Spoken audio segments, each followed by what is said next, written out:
this sort of thing happen. So I still think that they can look to put a little bit more emphasis onto Ace. You know, obviously you've got a mid Nature's Prophet, so he's going to have a lot of levels as well to be able to make a bunch of those early rotations. And I mean, their lane isn't weak by any stretch of the imagination, right? Like, it's a Sven Enchantress. That is not weak at all. All right, let us see. First game here for the road to the international. Very exciting stuff. 1W, how are they going to be able to perform up against the Giants on Gaimin Gladiators? See, nothing too surprising. Respect's going to be able to get out of the map, and Yeah.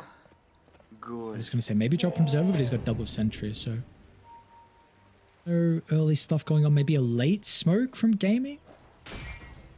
Solid info. Big tree. Just scouts out 5 heroes.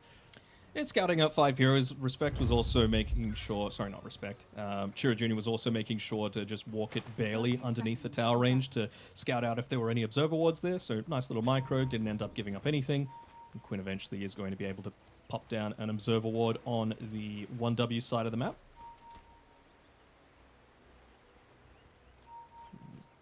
So to me, the way this first, 10 minutes of the game is going to go is going to be dependent on A, how well does Chira Jr. go in lane, and can he get into his ultimate to be able to make a rotation onto Ace and, you know, look to kind of hinder him somewhat, as well as, you know, if you are able to get into those earlier, into an early point in the Wrath of Nature, you can shove out lanes very effectively, and you can make a lot of these moves that Gaimin are trying to do a bit more obvious, right? Because if there's creeps hitting a tower and no one's addressing them, it's clear that they're going for some sort of smoke.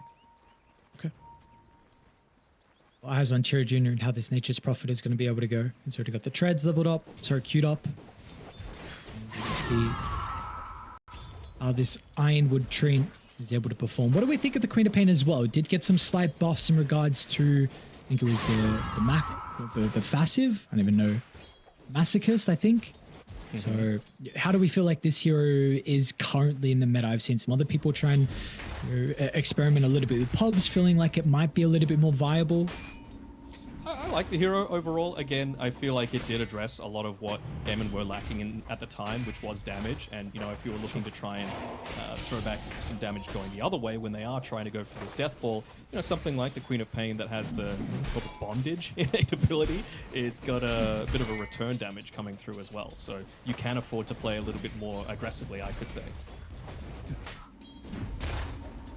Top lane, of course, with Sellers. Shen, how do we feel about this as well? He's gone for the Seder convert.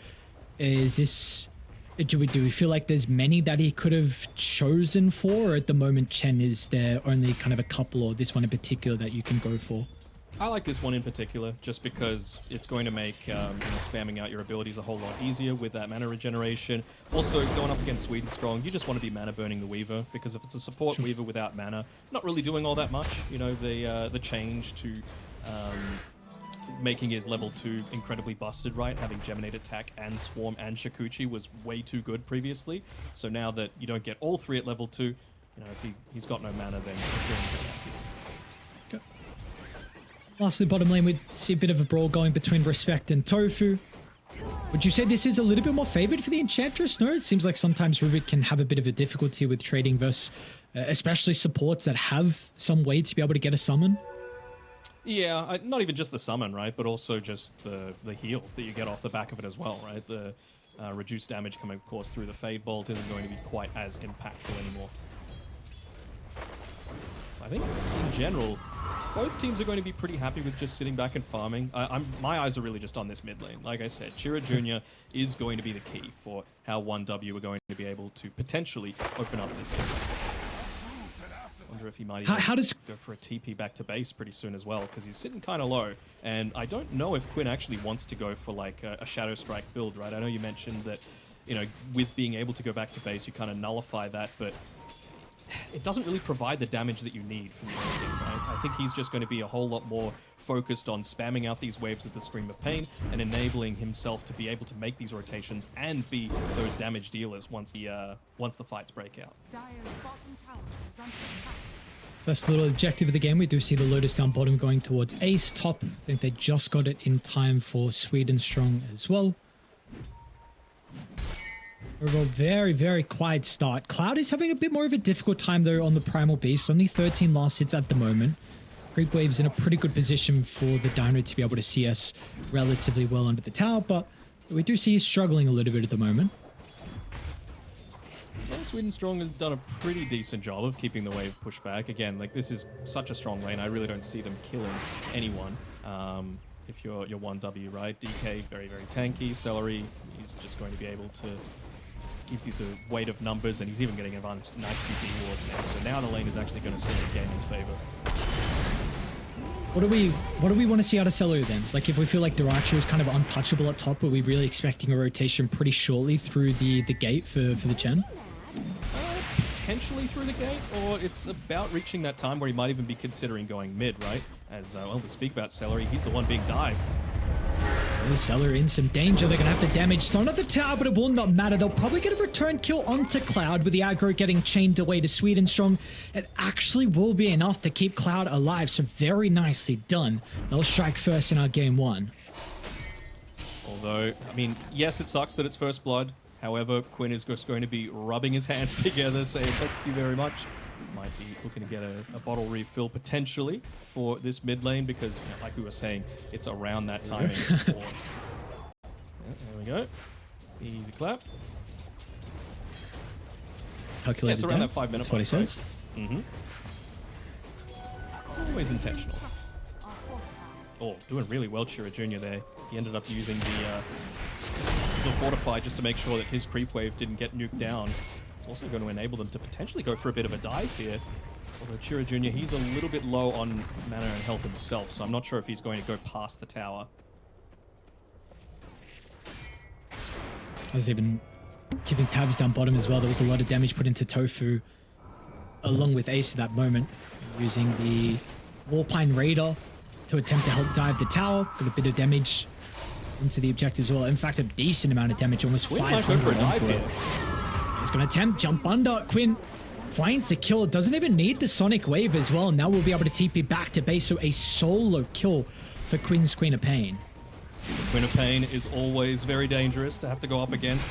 Although, I gotta say, when he comes back alive, will he make a rotation towards this bottom side on the Nature's Prophet, right? 5 seconds away, Ace is very low, retreating towards the safety of his Have they gone too tower. far? Yeah, Quinn's there. Radiant's middle tower is under attack. Doesn't seem like he's ready to go for that just yet. Tofu? And Quinn actually made a bit of a rotation. They weren't able to secure the Invis rune as well. So Quinn's actually going to get a bit of a freebie there. Not really giving up too much for that either with Gaimin Gladiators. So very, very happy with that little exchange.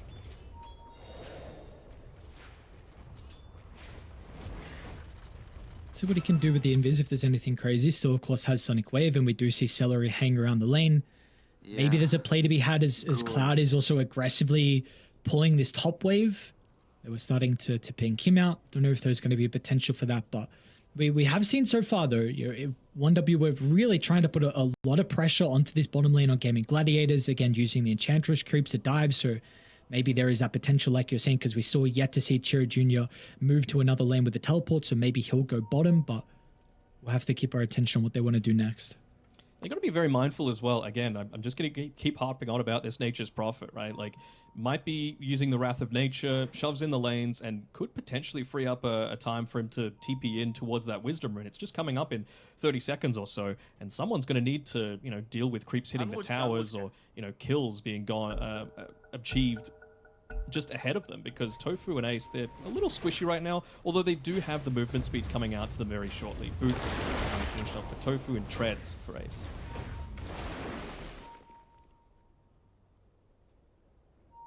Pause. Yeah. Hopefully everything is okay. Mm-hmm. See Celery starting to move her. So overall, 1 kill apiece, and still the last hits looking pretty even between either side. We will see how they're going to respond on 1W. So because Quinn again is playing very aggressive, and this is enabling Celery to maybe D-ward inside Radiant's triangle, potentially get an Observer Ward down as well. They do need to respond to this because Tower's taking a lot of damage. Yeah, and again, like, this is what Gaimin Gladiators do, right? This is no surprise. He's even going to yoink away the Ironwood tree, but unfortunately dies to the tier 2 tower. Radiant's bottom tower is under attack. Very late response though from 1W. Respect's going to finally move over. The deep observers that they place though on Gaimin, they'll also scout out Sweden strong. So a lot of reactions from Radiant. This does mean that of course Duracho is free farming. This is a top net worth Dragon Knight. You've got Ace as well, who's still bottom net worth out of the cause, but is getting some catch up. Quinn gets the blink away.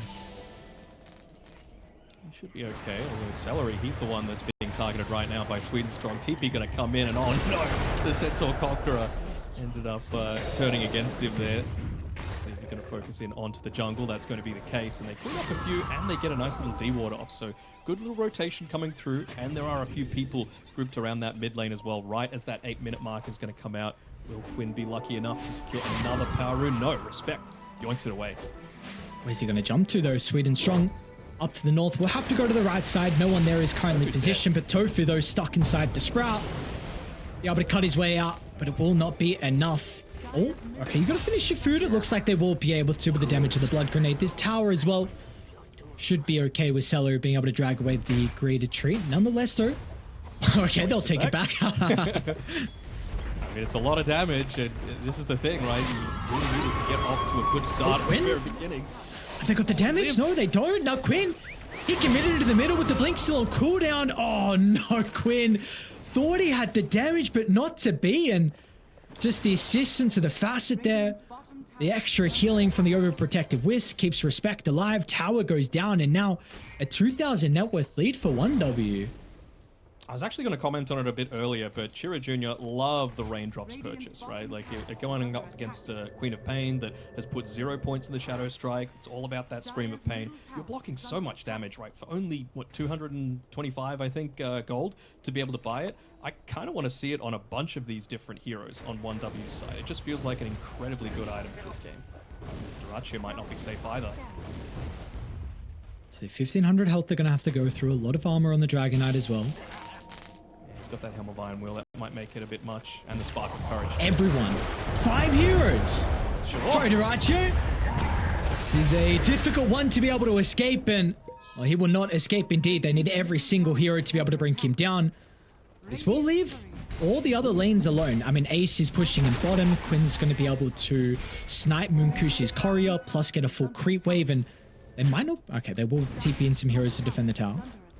It's just really strong though. It doesn't have a ton of mana to be able to play around with either.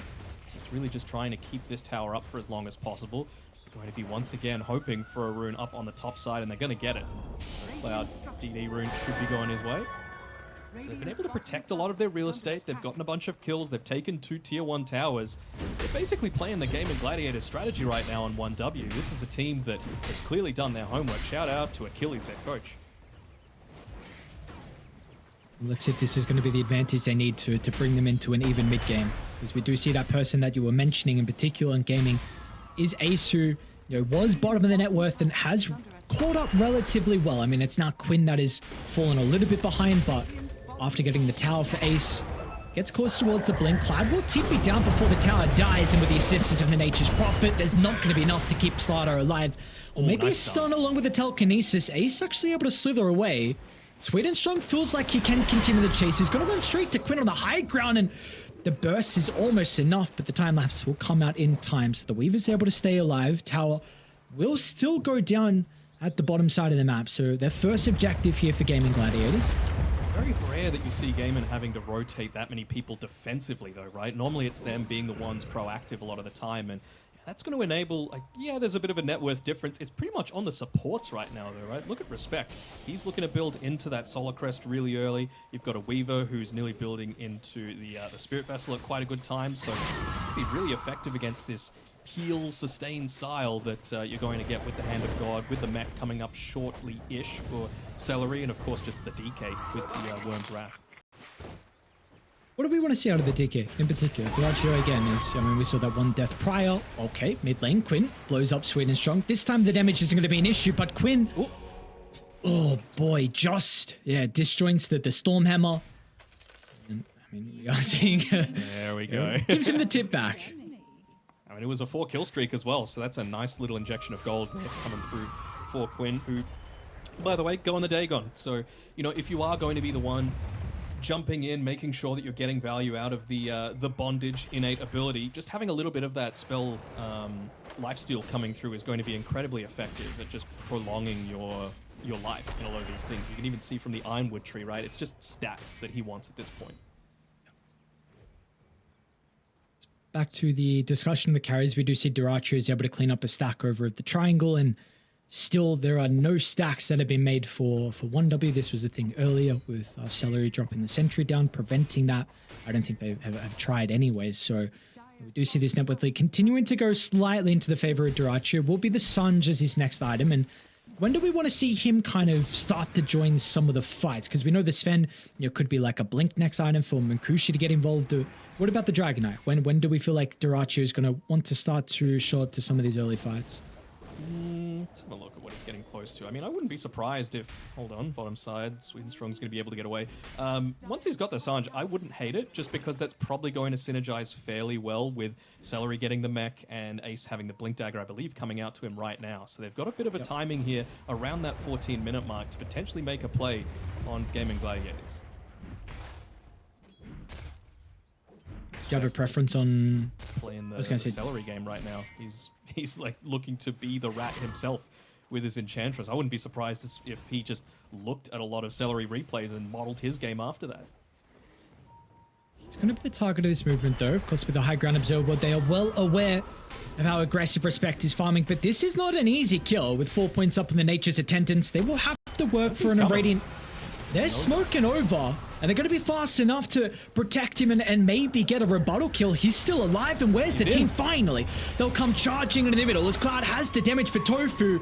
Quinn's going to push them back with a Sonic Wave. It's not enough, though, as Celery still gets chased down, and Ace is now stuck inside the Sprout.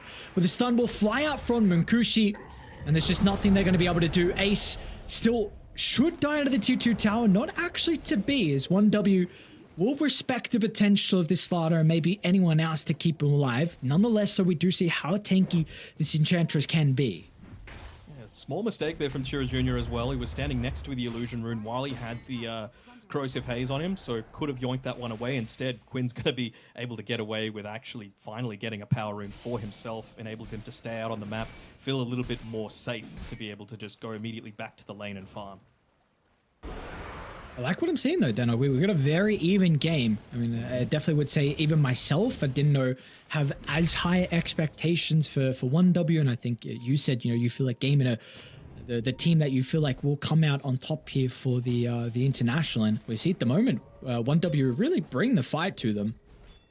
I did like the draft, though. Come on, you got to give me some credit. Yes, of course. You did, yes. Sorry, apologies. You did say. That's all right. Yeah, Respect, like, he's literally, like, it's like I'm watching Celery play right now. He's just putting himself out there, being this roaming ward, giving so much space to, potentially play alongside Swedenstrong, right? I love supports that are able to, as soon as they're 6 or as soon as they hit their timings, are able to go for a kill just with the 2 of them, right? And it's not just the 2 of them, because at any point in time, Chira Jr. can look to join in. He's got the Maelstrom now. He's building into the Glipnir as well, so a little bit more of that control that they're going to look to play around. I think they know that he's farming in this quote-unquote safe area, though, because they've made the jump. And it's a perfect read from them, though. Chira Jr., it's going to be the second death of the game here for the Nature's Prophet. And they've got a creep wave that's, never mind, a little bit far away. It's a creep they've actually taken over, so won't be able to maybe convert that into some damage on the tower, but a really good move from them. They might be able to go mid, though. This tower doesn't have a lot of health. Using the Co-op Illusions right now to be able to tank it up. I mean, I wouldn't hate Dyrachyo joining in, and, like I was saying, once he's got the Sange, once they've got the mech, once they've got the Blink Dagger, they really weren't scared at all about what 1W were going to be able to throw back the other way. So that's just a good understanding of how, not necessarily like playing the player versus playing the hero. When you've got a Nature's Prophet, you know that you can farm in this quote-unquote safe area because you can just TP anywhere. It wasn't safe. Gaimin knew exactly where he was. This time for Respect, it's not safe as well, so they'll get the kill. It'll take a while. Let's see. I don't know if there was any read of the Observer. They've already got a Sentry, so okay. Nice D-Ward as well, so it's going to make it a little bit more difficult for Respect to play aggressively. So we've seen Gaimin Gladiators being able to offset some of the momentum that was being built from Radiant. We'll see what they want to do next. Some of their forces being drawn towards top. Ace, he's only got 1 point in the Corrosive Haze, so maybe this is still enough for them to threaten Roshan. We do see them sticking around. In fact, they're going to go down bottom once again. Right right after their ward just got de-warded as well. So clearly just thinking that maybe Chira Jr. is going to go back to the same well again, and they would be right. Although he's got some pretty good micro on his tree in here to be able to scout that one out before it reaches him. So nicely done. Just those little plays, right? Not sending the tree in just straight to the neutral camp, using it as that extra scouting potential. He's dead if not for that. Needs to continue to stay alive because at the moment, close towards a Gleipnir, but still bottom net worth. I mean, still it's very even between everyone. So a team fight victory and they could pole vault themselves up towards the top. We are going to see a fight occur around top. Finally, Munkushi's feeling ready to go. They're running to Daracha, who maybe isn't the primary target. 2,600 health. Ooh. This is not an easy kill. Chira Jr. They're over to the north. They'll jump in over towards Tofu. They want to deal with the Rubik and turn to Ace next with the blink up shortly. We'll be able to jump down to the low ground. It looks like the TP will be successful, but they should be able to. God Strength activated with Chira Jr. here as well. It doesn't seem like there's going to be a response from Gaimin Gladiators. So they were the team that wanted to fight into this objective, but it's going to be 1W that actually get the first ages of the game by the looks of it. They were so close to being able to claim more, right? Went for the Sven stun onto the small camp just to try and get that splash stun onto the Duraccio DK, but not quite able to claim it. But I think they're going to be very, very happy to secure Roshan. Can't they fight now? No God Strength. You might be able to force the issue. Someone's able to catch them though. Chira Jr.'s going to look for a TP out. That's a nice spot. Duraccio won't scout him out. They've got vision, however, from Sweet and Strong with the time lapse already used. They'll at least get the kill onto the Weaver, which is a consolation prize, and probably this tower as well. Okay, yeah. 1 kill, 1 tower. Feels okay, right? It doesn't feel amazing. I actually wonder if Gaimin might consider just sticking around here, farming a few ancient camps and prepping for that Tormentor, because it's only coming up in about a minute or so. It's going to take them so long to be able to get down to Chira Jr. to try and go for a kill here, so they've planted their flags. Respect. No Gone Strength. They're looking to try and target down Daracha. Cloud once again with a charge through. This time do they have the damage, but the Hand of God's going to come out. Seller is falling low. They haven't addressed Quinn with the Queen of Pain untouched at the moment. Finally, the Pulverize is going to be there. Quinn's in some danger. Can he get the blink away over to the high ground? Quinn tries to escape.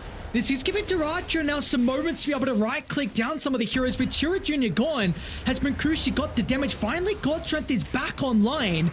They'll be able to close the distance onto Ace on the high ground, but the Slaughter only has Tofu nearby, but Tofu will snipe the Aegis. Ace surviving for much longer than expected, but he will still be killed off nonetheless inside the river. So a 2 for 2 if you include the Aegis. Not too bad, all things considering. The Munkushi didn't have God Strength for pretty much that full duration of the fight. I think the other thing as well is that you didn't finish your food with Celery. He got away on about 50 HP and he was able to cast Divine Favor 3 times in that fight. So providing 6 regen per second, 20 armor to a lot of these targets that you're trying to go on. And when you consider it's, a Nature's Prophet, pretty much exclusively right click. Weaver, not that strong right click right now, but a Sven absolutely, without the God Strength, is going to nullify a whole bunch of that damage. So the fact that they were able to get away with like a relatively even kill exchange there, I think it's not bad for 1 win, but again, I feel like it's been the case this game that it just could have been so much better. A lot of almosts coming through for me. Yeah, we're seeing inside this replay in particular how difficult Chira Jr., his role is inside the team fights. It's very hard for you to position yourself in the Nature's Prophet. You TP into the middle, all of a sudden you've got a Slaughter jumping on top of you, you've got the Queen of Pain burst damage, you're the DK up in your face as well, and we are seeing he have some, there's a couple deaths in a row now inside some of these team fights, so we'll see if he's going to be able to continue to have some success as the game goes on. What for him actually even in particular, how should he be taking this fight? Should he be TPing last on the outskirts? Do we want to continue to see him TP in so aggressively? I think you can, just because you are building into a lot of stuff that's going to be able to protect him, right? Like you've got the Solar Crest now on Respect, so that's going to provide a whole lot of additional safety. You're building into a Hurricane Pike for yourself. So again, just being able to, like he was caught inside of his own Sprout that time by Tofu, I think, in that previous engagement. So just to be able to get out of a few of these things yourself is going to be such a big deal for him. I think with the Glipnir, with the even just the Dragonlance provides a whole lot of extra survivability. Is Munkushi here though? No, should be fine. Oh, he has it. Okay, now they're all funneling towards top as well for 1W, so this should be a tier 2 tower that's going to go their way. Meanwhile, Gaimin Gladiators have some heroes on the opposite side of the map who will get the Tormentor, but We'll see without their forces kind of nearby to protect it. I think this should go down after the glyph. Just trying to think of what you would actually want here with the Rubik. Obviously, it's not an amazing game. Like the Ag Shard with the Warcry would be kind of nice for Tofu to be able to steal away now that he's got the Shard himself, but I think he's going to be very, very happy just to take that Shikuchi for himself. I mean, we were casted some of those China qualifiers. We saw Ponlo in particular with his Rubik. Any chance that he got, he was able to do just a massive amount of havoc. Seeing that maybe they were going to try and force the issue with the double damage rune on Munkushi, but unfortunately there's probably not going to be a fight, at least an opportunity for them to take the fight. So they will actually smoke on 2. Playing behind Munkushi is going to try and shove the wave up. I don't know if They might have Tofu... seen. Yeah. It's daytime, they would have. So how are Gaimin going to be able to respond to this? Celery and Ace kind of clumped up together. Tofu really feels like he's just acting as a smoke breaker right now, using his Watcher vision as much as possible to be able to provide that extra safety.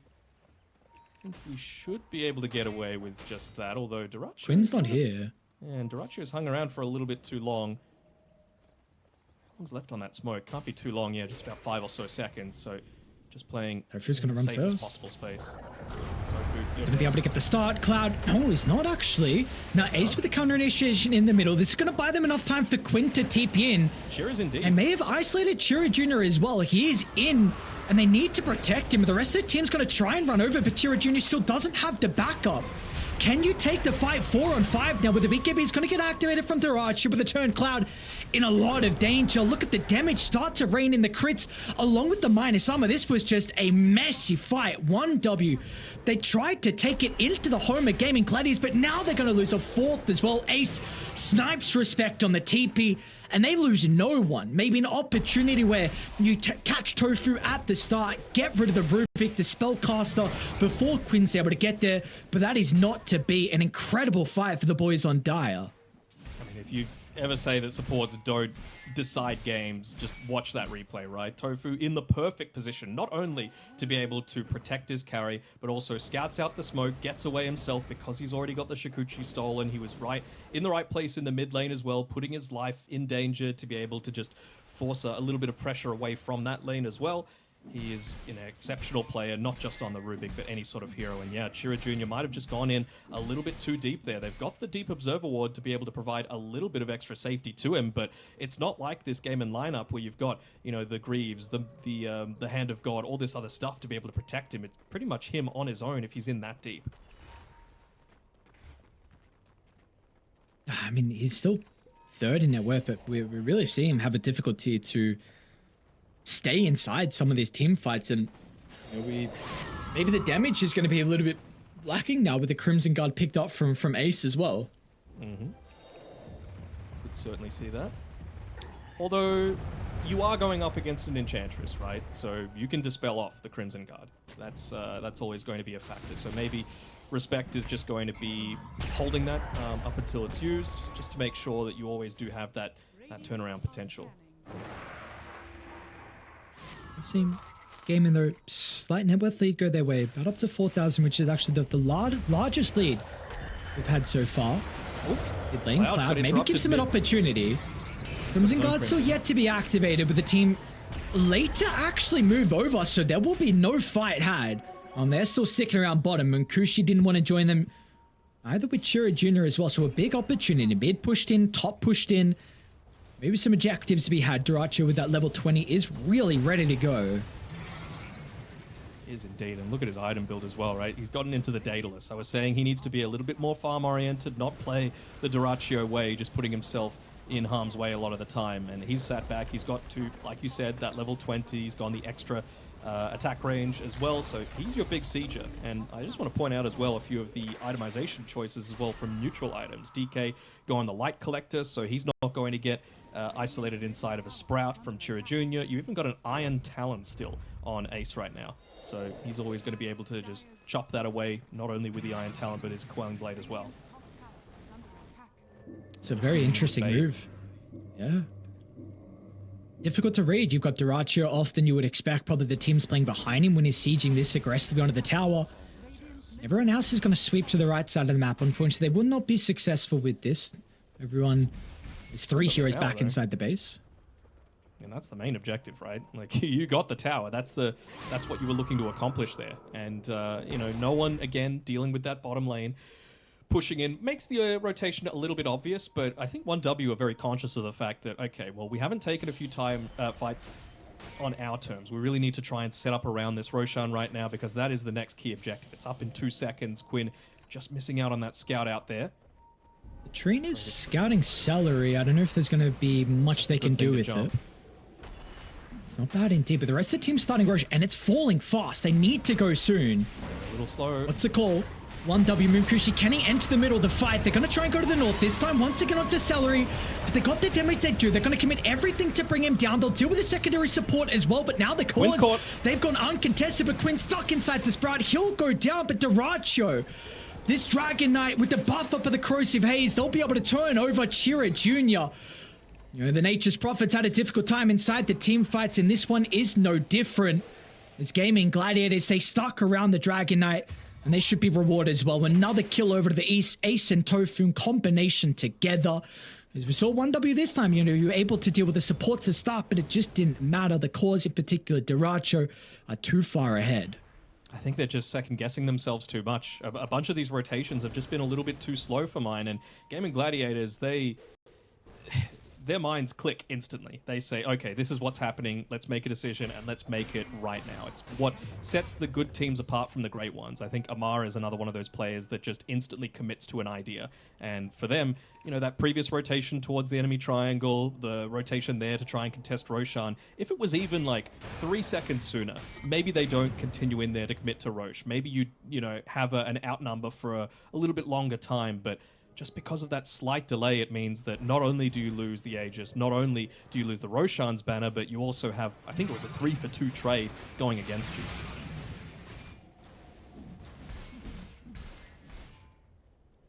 See, there's momentum really starting to build for GG. Back-to-back fights. Dyrachyo starting to get untouchable. Satanic queued up for him next. See how they're going to... You know, this is one thing about these players and teams that do not have a lot of experience. How are you going to be able to slow the game down and find a fight that might work in your favor? This is the fight. Very clever by Celery as well, though. He was farming the camp inside of the 1W triangle and made sure to keep that Satyr Banisher there. He wants to be able to get rid of that Crimson Guard if Cloud ends up popping it to try and survive himself. Natal? It's just gone. River Quinn? Be able to get rid of the shield rune. Quinn's in a lot of danger, man. Look at this. All right. And again, this is prior to the level 20 talent on the Nature's Prophet. So that is a big pick-off to be able to not only delay out that Aegis, but to get a lot more net worth and, more importantly, experience going the way of the NP. They're going to follow, not going to follow it, but they know where GG hunkering down right now because of that career. They're actually just going to walk up onto the high ground. Is this the right choice? Ace isn't bad.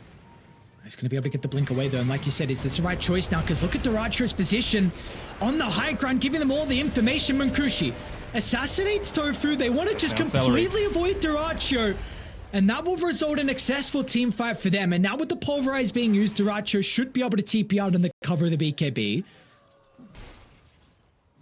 Quinn is such a big amount of their damage, dude. They gotta make sure that he is there for a lot of these engagements. And they're not even going to waste the God Strength as well. Just instantly nuking down that Tormentor. Not the greatest one to be able to give over. The Rock Throw doesn't feel amazing for Cloud, considering, you know, his role in this game to really be that durable bruiser, I guess you could say. But with those kills, he's finished up the BKB for himself. He's got Pulverize rank 3 nearly ready, so it's a lot of extra damage that they're going to have coming out very, very soon. In regards to the itemization on Moonkushi, actually hold that, Chira Jr. Ooh, okay, far out. Very nicely done. Do we like the AC from Moonkushi, or do we feel like you would prefer a little bit more damage out of this Fen? Well, Chira Jr. actually had it queued up for the longest time, and I think he's just switched into the BKB very recently. I'm sure that's probably a discussion that they're having live right now. Like, is this something that we need to give to him? Is this something that Moonkushi needs? Because he's not really short on durability himself, right, as the Sven. You know, you can pop the Warcry, you can be A-okay. But for the Nature's Prophet, I'm feeling a little bit more anxious about that sort of thing, right? It's not the old NP where the teleport, you know, gave you a bunch of damage and then converted into armor. It's just a flat 250 barrier, which is nothing at this stage of the game. It seems like they're fully willing to just commit to him as the full-on glass cannon. I guess with the Vindicator's axe, he can feel a little bit better about things. You know, that plus 20 armor if he's stunned, and they've got a few stuns on GG. Stuns are starting to move towards bottom, Sweening strong. Radiant's bottom tower. A bit of a pest trying to shove out the wave. There is a creep that has made it towards the tier 2 tower. Duracho should make quick work of this objective. Still have ages for another 10 seconds, which will result in that last outer tower going their way. He's played pretty well as Sweden Strong. In 9, 4, and 6, he's level 17. He's built into an Atos for himself. Looks like he's going for the Lotus Orb because they are very single target focused, particularly with those stuns that we were talking about. They're going to need to defend that tier 1 tower a little bit. And like you said, Aegis reclaimed, so it's like GG feel that they've got enough out of this. What's Duracho got coming out to him now? Has he got the Satanic finished already? God damn. Man is farmed. So, yeah. Yeah, his boy is huge. 24. Looks like he's going to buy the recipe for the Aghanim Scepter as well to free up an item slot. You do see, like, here's the thing though. He has pretty much all the net worth advantage here for Gaimin Gladiators. So if he's unable to right click inside some of the team fight, I don't think the game plan ever is to go for Duracho, right? Because we've kind of seen the success has been deal with the support. So we'll see. How do the fights need to look differently as well for GG? Because the last one in particular was they just sniped Quinn, and then without the damage from Quinn, you were saying the fight just looked a bit different. Yeah, I think you got to just dangle the right sort of heroes on the front lines, right? And it's really just going to depend what... Sorry, I'm looking at Tofu nearly dying to the Tormentor. It's really just going to depend on what tools you have. Like, if Tofu has the Shikuchi, it can be him, you know? He's got the Dandelion Amulet. He's got the Solar Crest for himself. He's, you know, got a Chen to be able to help him out a little bit. You don't want the Chen to be jumped on first. You probably just can put the DK out there, right? And force them to commit onto you. I mean, you've already taken all tier 2 towers, so maybe it's even just going to be a game of waiting for the next Roshan, getting a free... What will it be? You know, refresher, Ags, whatever it is. Like, it's just going to advantage GG so much more to enable that high ground push and just playing around Duracho. Basically force them to respond to him rather than avoid him entirely. Which is something we have seen so far they haven't really done. You know, that top tier 3 tower went down up top very easily. Ace, I'm going to scout out Sweden strong, but has time to already get the time lapse away. He's fine. Yeah, we did see, of course, some of the other towers and even mid when he was starting to beat into it. You know, 1W didn't really want to do anything versus Duracho, so they do get that Aegis and they do get that opportunity to group up. Could be some trouble. It does look like we're going to start to see GG start to play together. I mean, they're just trying to buff up Duracho as much as possible now, right? Like you said, basically all of the net worth is on him, but who cares, you know? Like, he hasn't gone for the AoE Dragon Tail just because... 1W. Cloud mid lane tried to try and kill the wave, and now he's in a lot of trouble. The BKB, is it going to be enough? So he ran into the trees, Cloud! What? He could have kept running. He's going to try and TP out. Will he escape? Do they see him, Cloud? He makes it out. Now respect. I don't think he's going to be able to make it out. Looks for the sprint down to the low ground, but Duracho can hunt him. This is a kill right in front of the tower. They can lead this into objectives. That is a big mistake from 1W, and GG are a team that you give them this opportunity, they will punish you. Is that Glyph is going to be able to deal with the siege creep wave right now? Sweden Strong just sending out a few of those beetles as well, but it's not going to hold them back again. Duracho, he's got the extra regen. He's got a Solar Crest for himself. Just rally around him. Why not? They're going to try and fight. Sweden Strong is looking for the supports in the backline. Meon Cloud and Makushi smoking all the way around. Look at the vision Sweden Strong has provided them. Quinn tries to disrupt with the blink in. Munkushi targeting down with the Queen of Pain, stuck inside the Sprout with the leash. Munkushi finally able to get the right clicks out. Is it enough? Quinn falling low with the blink. It's not going to be there in time.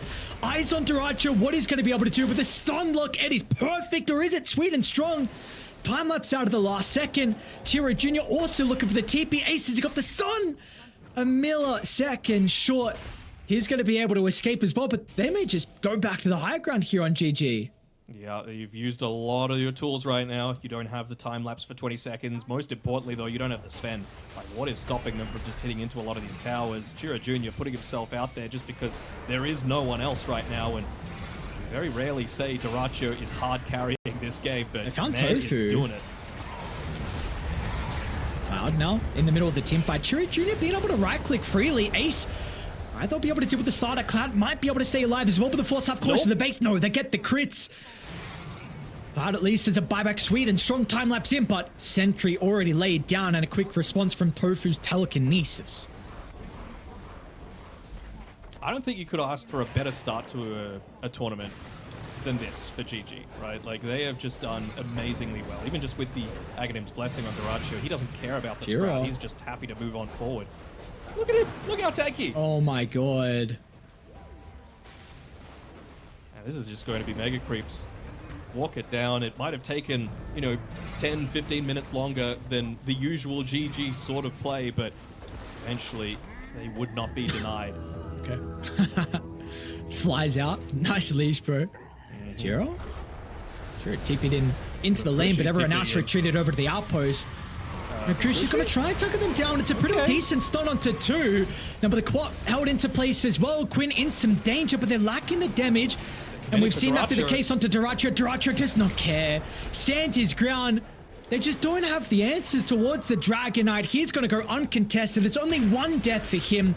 They'll be able to deal with Tofu, but it just doesn't matter in the end. This goddamn Dragon Knight, Dyrachyo has made it look flawless so far, and they might be able to get respect. Ace is there in the nick of time. Respect will go down as well. That should be it. A minute without two of your cores. Mega Creep's already down. Dyrachyo beyond godlike. 12, 1 and 4. It's been an amazing game for him so far, and it's just I don't even want to say it was a lack of respect. Again, it was just that the lack of a killer instinct, I guess you could say, from 1W, right? It's most of their first TIs. They just want to be able to do the safe thing, but oftentimes the safe thing isn't going to get you the win.